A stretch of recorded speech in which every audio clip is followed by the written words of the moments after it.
रामकृष्ण हरी मित्रांनो, विठ्ठल विठ्ठल पांडुरंग पांडुरंग पूजा करायला देवळात श्री रुक्मिणी मंदिर विठ्ठल मंदिर येथे पूजा करायला चालू आहे.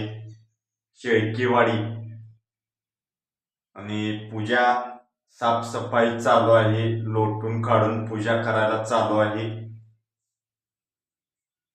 आता पूजा झालेली आहे. आता पाणी घालून देवाला झालेला आहे.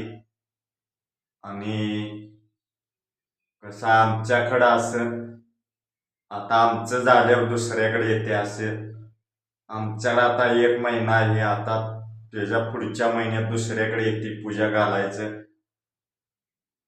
असं एक एक टप्प्यानं असं आम्ही पाणी घालतोय देवाला. असं म्हणजे कसं आहे, आमचं झालं की दुसऱ्याचं, आमचं झालं की तिसऱ्याचं, असं पाणी आम्ही घालतोय टप्प्याटप्प्यानं. आता आमचं कसं आहे, आमचं आता मार्च पर्यंत आहे आमचं पाणी घालायचं. तिथनं परत दुसऱ्याकडे पाणी घालायचं आहे. विठ्ठल विठ्ठल पांडुरंग रामकृष्ण हरी.